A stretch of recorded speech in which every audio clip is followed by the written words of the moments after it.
گوجری زبان میں اپڈیٹ سنیے۔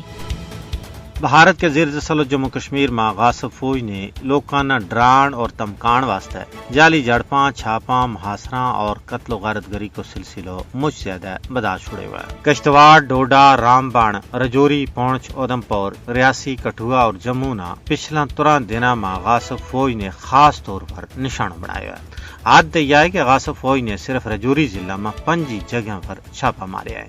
مودی کی فسطائی حکومت نے 5 اگست 2019 تو جبر کا نواں ریکارڈ قائم کر چھڑیا ہے۔ 5 اگست تو ہون توڑی 955 کشمیری شہید، 2455 زخمی اور 1105 مکان تباہ و برباد کر دیتا گیا ہے۔ غاصب فوج ان محاصرہ کے دوران انسانی حقوق کی سنگین خلاف ورزی کر رہی ہے۔ اس ظلم و ستم کو مقصد کشمیریاں نہ ڈرا دھمکا کے اپنی غلامی نہ طول دینا ہے تاکہ وہ بھارتی غلامی کے خلاف صدائے حق بلند نہ کر سکے یا سراسر کشمیریاں کی آزادی کی آواز نہ چپ کران واسطے غاصب بھارتی حکومت کی انتقامی پالیسی ہے۔ مودی حکومت کا یہ ظالمانہ اقدامات کشمیر میں پہلے تو خراب صورتحال نہ مزید خراب کر رہا ہے۔ بھارت کے زیر تسلط جموں کشمیر میں چھاپا، محاصرہ اور گرفتاری مودی حکومت کی مایوسی نہ ظاہر کر رہا ہے۔ دوسرے پاسے کشمیر کا غیور آزادی پسند عوام تمام تر مشکلات اور مصائب کے باوجود آزادی کی جدوجہد نہ آگے بڑھان واسطے پرعزم ہے۔ انہوں نے یہ تہیہ کی ہے کہ بے شک کتنی مزید قربانی کیوں نہ دینی پے، ہم اپنی اس مقدس